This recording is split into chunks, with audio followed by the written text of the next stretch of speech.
नमस्कार मित्रों, स्वागत है आप सभी का हमारे चैनल एस्ट्रो पीयूष में। मैं आचार्य पीयूष वशिष्ठ आपके सामने हूं और आज के इस वीडियो में हम बात करेंगे मिथुन राशि में उत्पन्न जातकों के लिए आने वाला सप्ताह 16 से 22 जून का समय कैसा जाने वाला है। ये राशिफल आपकी जन्म राशि पर आधारित है। जन्म राशि से तात्पर्य है आपकी जन्म पत्रिका में चंद्रमा जिस राशि में विद्यमान है वही आपकी जन्म राशि कहलाती है। यदि आपको अपनी जन्म राशि ज्ञात करने में किसी भी तरह की कठिनाई है तो आप अपना जन्म तारीख और जन्म समय इस व्हाट्सएप के माध्यम से या कमेंट बॉक्स के माध्यम से हमें भेज दीजिए। हम आपको बता देंगे आपकी राशि कौन सी है। आइए ओवरऑल एक बार देखते हैं। देखिए, मिथुन राशि को वर्तमान में अभी लग्न में सूर्य गुरु बुध 3 ग्रहों का योग चल रहा है। ऐसा मान सकते हैं कि मिथुन राशि जो खुद मिथुन राशि वाले जातकों की राशि है, उनकी राशि में ही इस समय पे गुरुवादित्य योग बना हुआ है। सूर्य बुध से बुधादित्य योग बना हुआ है। बुध देवता खुद अपनी राशि में विराजमान होकर पंच महापुरुष राजयोग भी बनाते हैं। अगर केंद्र भाव में बुध अपनी या स्वराशि या उच्च राशि में स्थित हो तो पंच महापुरुष राजयोग बनता है। इस प्रकार से इस समय मिथुन राशि में उत्पन्न जातकों का मनोबल बहुत अधिक बढ़ा हुआ है। उन्हें ऐसा लगेगा कि वो जो काम करना चाहते हैं उसके लिए पूरी नॉलेज उनको है। किसी भी काम को पूरे कॉन्फिडेंस के साथ करेंगे और कहीं ना कहीं इस समय उन्हें भाग्य का सहयोग भी मिलेगा, क्योंकि बृहस्पति और सूर्य का कॉम्बिनेशन उत्साह भी देता है, सहयोग भी देता है, भाग्य की सहायता भी देता है। इधर भाग्य स्थान में राहु है, तृतीय भाव में केतु है। प्रभु श्री रामचंद्र जी की कुंडली में भी यही योग बनता था। जब नवम भाव में स्थित राहु स्थित होता है तो कहीं ना कहीं थोड़ा सा भाग्य को डाउन करता है। किस्मत बनते बनते काम को बिगाड़ देती है। ऐन वक्त पे कोई चीज अपने हाथ से निकल जाती है। लेकिन तीसरे भाव में स्थित केतु आपको पूर्ण पराक्रम देगा, पूर्ण मेहनत देगा, पूर्ण उत्साह देगा। इस वजह से भले ही आपके सामने कुछ अवसर हाथ से निकल जाएं, लेकिन आप हिम्मत बिल्कुल नहीं हारेंगे और नए नए काम के प्रति प्रयास आपका रहेगा। तीसरा एक और महत्वपूर्ण ग्रह शनिदेव। शनिदेव इस समय दशम भाव में स्थित है। दशम भाव में स्थित चंद्रमा की जो दृष्टि है व्यय भाव पे पड़ती है। यहाँ दृष्टि पड़ने से कहीं ना कहीं जो फालतू खर्चे आपके पहले से हो रहे थे उन खर्चों में कुछ कमी आती है। चतुर्थ भाव जनता का भाव है। चतुर्थ भाव माता का भाव है। मित्र राशि पे दृष्टि पड़ रही है। इस कारण कहीं ना कहीं आपको जनता से लाभ है इस समय, कि चतुर्थ भाव शनिदेव का फेवरेट भाव है। सप्तम भाव और चतुर्थ भाव शनिदेव को बहुत पसंद है, तो यहाँ जनता से लाभ मिलता है। अगर आप एक पॉलिटिशियन हैं या कोई चुनाव लड़ना चाहते हैं, अभी ये समय बहुत अच्छा चल रहा है। आने वाले 2-2.5 साल मिथुन राशि वाले व्यक्तियों के लिए चुनाव की दृष्टि से बहुत अच्छे हैं। यदि आप पत्थर से जुड़ा कोई काम करते हैं, जमीन माइंस वगैरह का, या मान लीजिए और कोई पत्थर का लेन देन है, ग्रेनाइट का काम है आपका, बजरी का काम करते हैं, अगर आप पेट्रोलियम से जुड़े जो भी उत्पादक है उनका काम करते हैं, तो भी ये समय आपके लिए बहुत अच्छा चल रहा है। शनि का पूरा सपोर्ट आपको मिलेगा। लेकिन इस समय शनिदेव की दृष्टि सप्तम भाव पे अच्छी नहीं है। 7वें घर पे एक शनि की दृष्टि का अर्थ होता है कि कहीं ना कहीं पार्टनर्स के साथ में विवाद। शनिदेव मन में मलिनता उत्पन्न करते हैं, कलुषता उत्पन्न करता है, विष उत्पन्न करता है। हो सकता है पार्टनर्स के साथ में पार्टनरशिप टूटे नहीं, लेकिन उनके मन में आपके प्रति, आपके मन में उनके प्रति कोई ना कोई गलतफहमी क्रिएट हो जाए। इन 1-2 साल में ध्यान रखना, पार्टनर्स के साथ में व्यवहार विचार सब बहुत अच्छा रखना। ये इफेक्ट आपको अभी उतना देखने में नहीं आएगा, क्योंकि अभी देखिए बृहस्पति की सप्तम दृष्टि आपके सीधी सीधी धनु राशि पे पड़ रही है, अपनी राशि पे, तो बृहस्पति देवता उस चीज को रोक लेंगे। लेकिन जैसे ही अगले साल मई के महीने में बृहस्पति का गोचर परिवर्तन हुआ और उसके बाद में इस शनि का नेगेटिव इफेक्ट आपको ज्यादा मिलना स्टार्ट हो जाएगा। अब देखते हैं ओवरऑल ये समय आपके लिए कैसा है, आने वाले 7 दिन आपके लिए कैसे जाएंगे।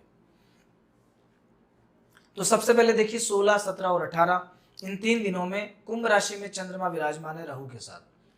कुंभ राशि में नवम भाव में स्थित चंद्रमा क्योंकि स्वयं एक पूजा पाठ से जुड़े हुए देवता हैं और ग्रहों में चंद्रमा को रानी की संज्ञा दी गई है। सूर्य राजा है, चंद्रमा रानी है। चंद्रमा मन के भी कारक है। नवम भाव में स्थित चंद्रमा के प्रभाव से आपका मन कहीं ना कहीं धर्म की तरफ जाएगा, अध्यात्म की तरफ जाएगा। आपके इष्ट देवता, कुल देवता, इनके प्रति आपका रुझान होगा। साधु संतों के प्रति आपकी भक्ति में वृद्धि होगी और आप हो सकता है कि आपके घर में कोई पूजा पाठ का आयोजन भी हो जाए इन 16, 17 और 18 इन 3 दिनों के अंदर। राहु के साथ चंद्रमा थोड़ी सी बेचैनी जरूर देगा, मन में जल्दबाजी रहेगी और कभी कभी सब कुछ अच्छा होने के बाद भी आपको बार बार ऐसा होगा कि कुछ गलत नहीं हो जाए, क्योंकि राहु भ्रम की स्थिति उत्पन्न करता है। कष्ट उतना नहीं है, परेशानी उतनी ज्यादा नहीं है, लेकिन आपको लगेगी बहुत सारी। इसके बाद 19 और 20 इन 2 दिवसों में जब आपको दशम भाव में शनि और चंद्रमा का योग बनेगा, तो देखिए दशम भाव में शनि चंद्रमा का योग इंडिविजुअल अगर ग्रहों को देखें, दोनों ग्रह दशम भाव में ठीक होते हैं। चंद्रमा दशम भाव में राज्य से लाभ देते हैं, भाग्य की सहायता देते हैं, स्वास्थ्य अच्छा रखते हैं, मन अच्छा रखते हैं, उत्साह पूरा रहता है और जो भी प्रोफेशन में आप हैं उस प्रोफेशन में वृद्धि होती है। शनि जो है इनके लिए ज्योतिष में कहा गया है स्थान वृद्धि करो शनि। शनि जहाँ बैठते हैं उस स्थान की वृद्धि करते हैं। तो यहाँ बैठने के बाद में शनिदेव कहीं ना कहीं आपके कार्य व्यवसाय में आपको प्रॉफिट देंगे, बिजनेस अच्छा चलेगा। यदि आप एक नौकरी पेशा व्यक्ति हैं, शनि स्वयं नौकरी को ही, जैसे बुध व्यापार को इंडिकेट करते हैं, वैसे शनिदेव नौकरी को रिप्रेजेंट करते हैं। अगर आप किसी फैक्ट्री के मालिक हैं या अगर आप किसी नौकरी में हैं तो कहीं ना कहीं ये समय आपके लिए बहुत अच्छा है। अगर किसी तरह से आपका जुड़ाव मजदूरों से है, मान लीजिए कोई व्यक्ति लेबर डिपार्टमेंट में काम करता है, ये समय उसके लिए सबसे अच्छा जाने वाला है। और वैसे अभी नौकरी पेशा व्यक्ति के लिए बहुत अच्छा समय है, चंद्रमा का सहयोग मिलेगा क्योंकि इस तरफ आपको लग्न में बृहस्पति हैं जो कि पदोन्नति के अवसर देते हैं। तो अभी ये 19 और 20 2 दिन का समय कार्यस्थल पे बहुत अच्छा जाने वाला है। आपके सबॉर्डिनेट्स का और स्पेशली जो आपके कलीग्स हैं, इन लोगों का सहयोग आपको बहुत ज़्यादा मिलेगा। जो भी कोई टास्क ऐसा है जो बहुत लंबे टाइम से आप नहीं कर पा रहे, पेंडिंग छोड़ रखा है आपने, कहीं ना कहीं वो अभी पूरा हो जाएगा। इसके बाद 21 और 22 तारीख इन 2 दिनों में जब तृतीय भाव में चंद्रमा का गोचर रहेगा, मेष राशि में चंद्रमा स्थित रहेंगे। मेष राशि मंगल की राशि है, एक तरह से मंगल अग्नि तत्व प्रधान ग्रह है। चंद्रमा जब अग्नि तत्व की राशि में जाता है तो व्यक्ति के स्वभाव में गर्मी बढ़ा देता है, क्रोध बढ़ा देता है, अग्नि थोड़ी सी रहती है। तो इन 21 और 22 तारीख में थोड़ी जल्दबाजी आपके मन में रहेगी। शुक्र वैसे भी 11वें घर में शुक्र अनेक प्रकार के लाभ देने वाले होते हैं, तो आपके बिजनेस से आपको बहुत लाभ होगा। विशेष तौर पे जिन लोगों का जुड़ाव जेम एंड ज्वेलरी के काम से है, अभी होटल इंडस्ट्री में अगर कोई काम करता है, कोई व्यक्ति फॉरेन एक्सचेंज का काम करता है, विदेश से जुड़ा कोई भी काम है आपका, या मान लीजिए कि आप कोई लग्जरी काम की लाइन में है, कपड़ों का काम आप करते हैं, कोई बेस वगैरह से संबंधित अगर आपका काम है, ग्लास वगैरह का काम करते हैं, इंटीरियर का काम है, इन सभी इंडस्ट्री के जुड़े लोगों के लिए ये समय बहुत अच्छा है 21 और 22 तारीख का दिन। तो ये 21 और 22 तारीख का दिन 11वें घर में चंद्रमा रहेंगे, ये समय आपको तरह तरह के लाभ देने वाला समय है, इनकम के सोर्सेज रीजनरेट करने वाला समय है, मित्रों से मुलाकात का समय है। ये समय पे आपका लोगों के साथ रुझान बहुत अच्छा रहेगा, इंटरेक्शन बहुत अच्छा रहेगा। आपकी फ्रेंडशिप में ऐसा मान लीजिए कि लोगों के साथ में आपका व्यवहार बढ़ेगा। कोई गलतफहमी अगर किसी से क्रिएट हो चुकी है आपकी, तो वो गलतफहमी दूर होने का समय है अभी। 11वें घर में स्थित चंद्रमा में कहते हैं भोजन बहुत अच्छा मिलता है। हो सकता है कहीं घूमने फिरने का मौका मिले, वीकेंड पे आप कहीं बाहर होटल चले जाएं घूमने के लिए, कहीं और चले जाएं। ओवरऑल ये सप्ताह पूरे जो 7 दिन है इस सप्ताह के, वो पूरे 7 दिन आपके बहुत अच्छे हैं। शुरू के 3 दिनों में भाग्य का सहयोग मिलेगा, बीच के 2 दिनों में आपको एक काम के प्रति बहुत लगन रहेगी, काम में जाएंगे, बहुत बिजी जाएंगे, और लास्ट के 2 दिनों में आमोद प्रमोद, घूमना फिरना, एंजॉय करने में आपका टाइम जाएगा। ओवरऑल ये वीक आपके लिए बहुत ही अच्छा है।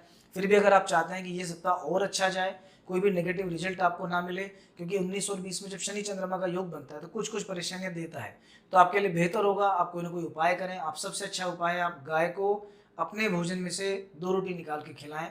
और भोजन से निकालने का अर्थ होता है कि जब कोई रोटी आपकी थाली में आ जाती है, उस रोटी को थाली में आने के बाद आपको बाहर निकालना है, उसके बाद में अपना भोजन करने के बाद या उसके पहले गाय को दे दें, आपका समय बहुत अच्छा जाएगा। भगवान शिव को थोड़ा याद करें, घर से निकलने से पहले कम से कम 2 बार 3 बार शिव जी को स्मरण करें या नारायण नारायण नारायण का उच्चारण करें, फिर निकलें। जय श्री राम।